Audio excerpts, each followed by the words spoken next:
عبادي الذين أسرفوا على أنفسهم لا تقنطوا من رحمة الله محمد هرگز نگفتا محمد هرگز نگفتا تا نگفتا জিবরাইল হরগিজ নগফতা তা নগফতা রব্বুল জলিল আল্লাহুম্মা সাল্লি আলা সাইয়্যিদিনা মাওলানা ওয়া আলা আলি সাইয়্যিদ বারান্দা যারা আছেন ভিতরে চলে আসেন সুন্নতের টাইম দেওয়া হবে আল্লাহুম্মা সাল্লি আলা সাইয়্যিদিনা মাওলানা মুহাম্মদ ওয়া আলা আলি সাইয়্যিদিনা মাওলানা মুহাম্মদ গাছে চিনলো মাঝে চিনলো চিনলাম না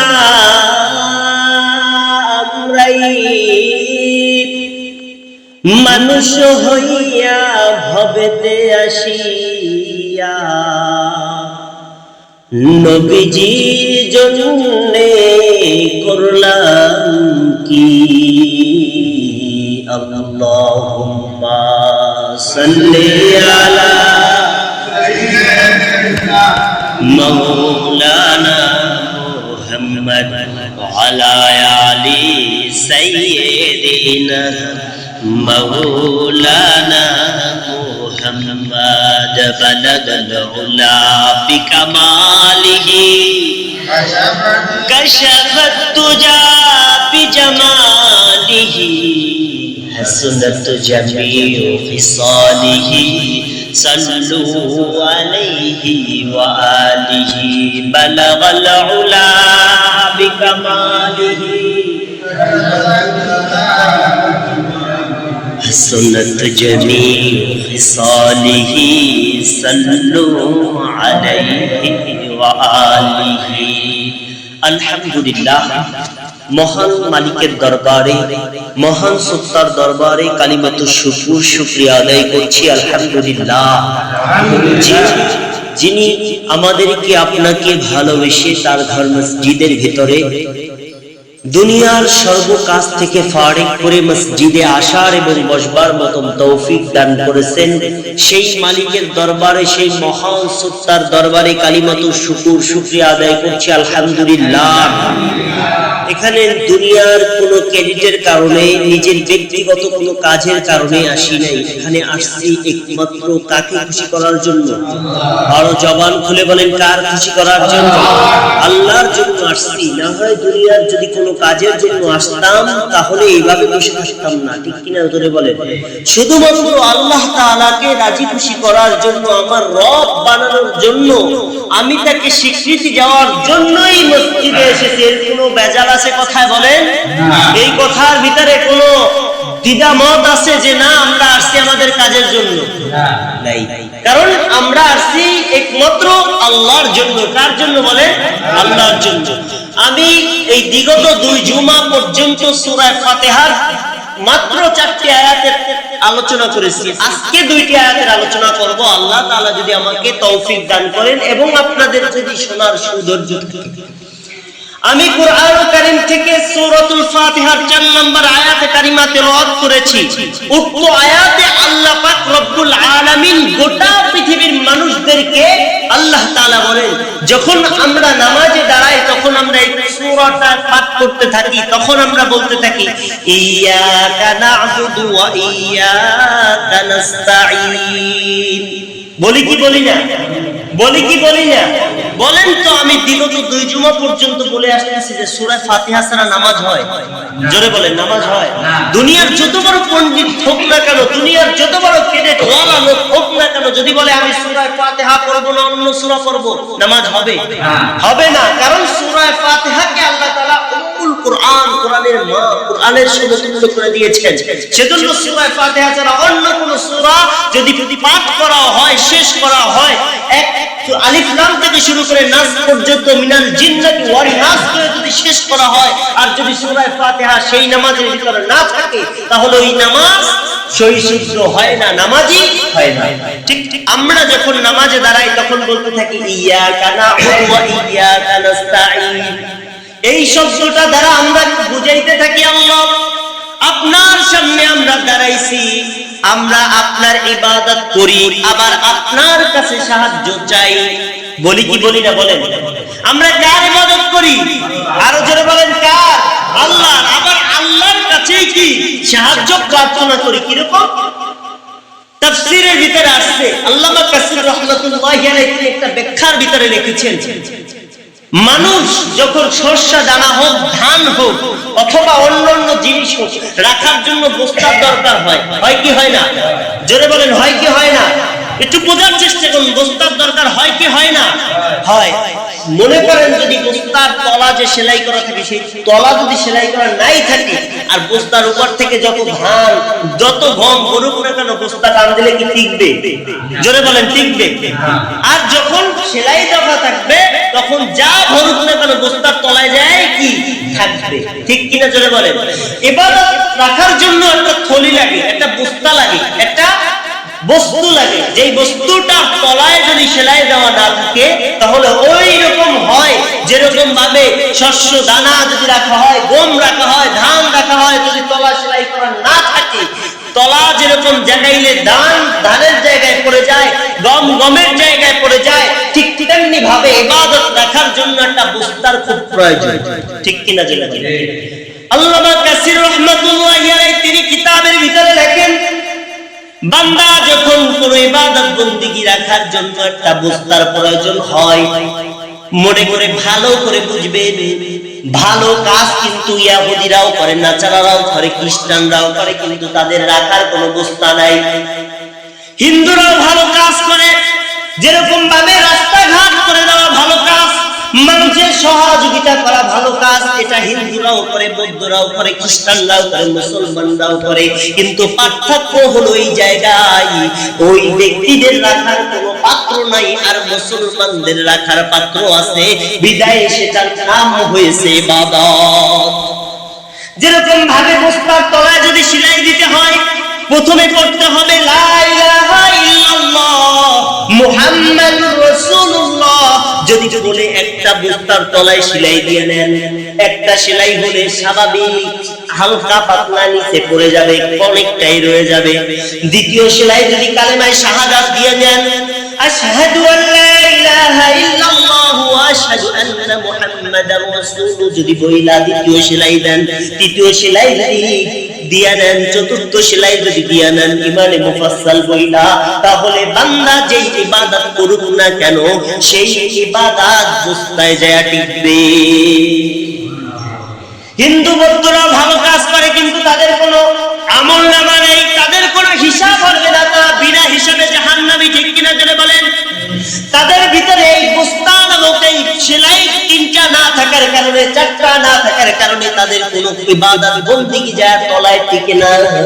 আর মুসলমানের এই সেলাইগুলো থাকার কারণে মুসলমান যা ইবাদত করে সব যায় ওখানে টিকে। এখন মনে করেন বস্তার তলায় তিনটা ইঁদুর লাগছে, কয়টা? জোরে জবান করে বলবেন, কয়টা? তিনটা। একটা বড় ইঁদুর, একটা মেজে ইঁদুর, আর একটা ছোট ইঁদুর। এই তিনটা ইঁদুর যদি লেগে থাকে, তাহলে বস্তার তলায় যদি আপনি রাখেন 50 কেজি, কাটতে কাটতে রেখে আসবে 20 কেজি।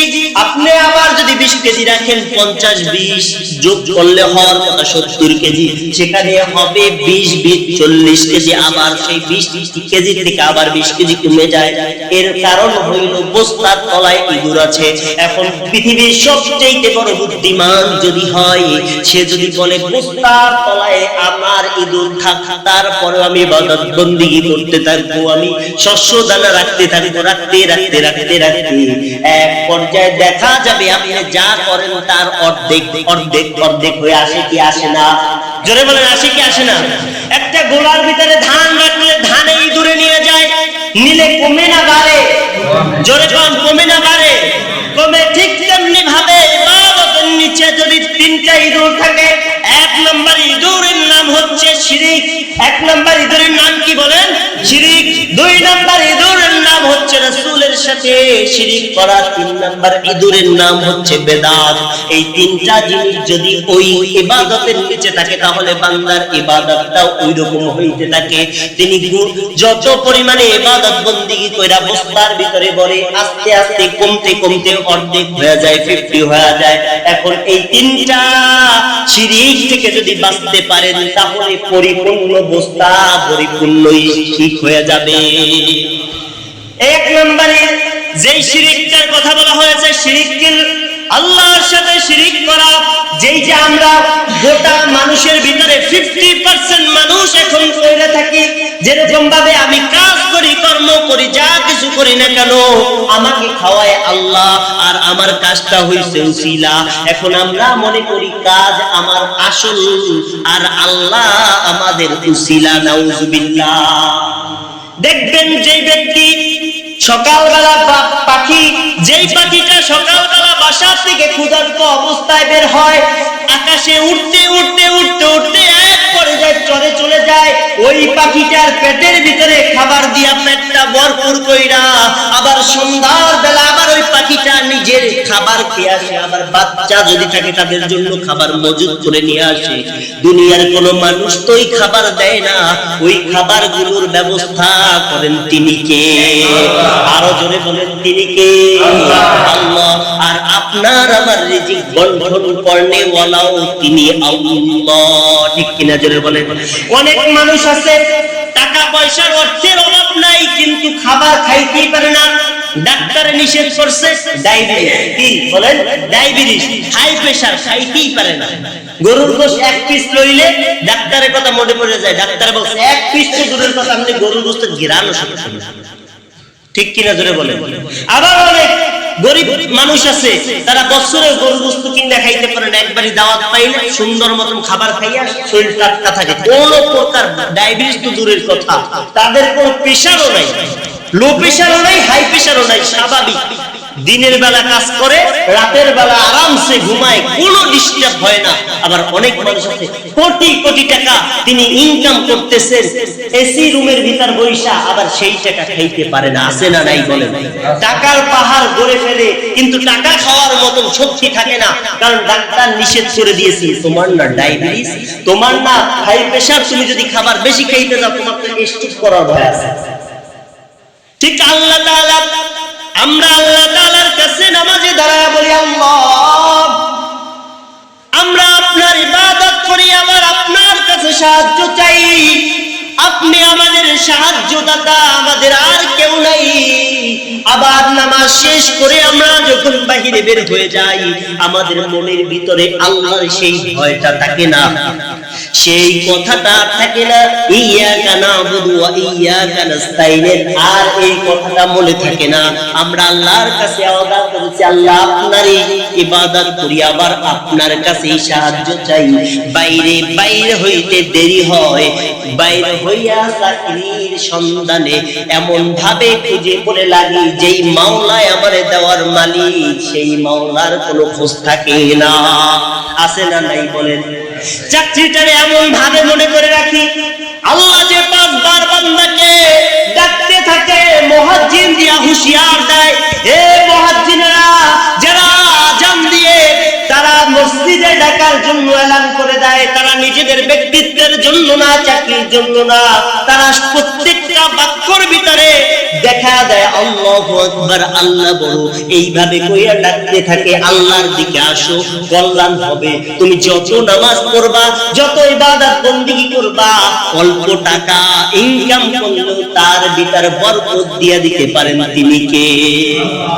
50, 60, 1 লক্ষ টাকা ইনকাম করতে পারো সামান্যতম একটা বিপদ দিয়ে, একসাথে 10 লাখ 20 লাখ টাকা শেষ করে দিতে পারেন তিনি কে? আরো জোরে বলেন তিনি কে? আল্লাহ। সুতরাং যাহা কিছু ইনকাম করি না কেন সব কিছুর সামনে থাকবে আমার দিন, সবকিছুর সামনে থাকবে আমার ইসলাম।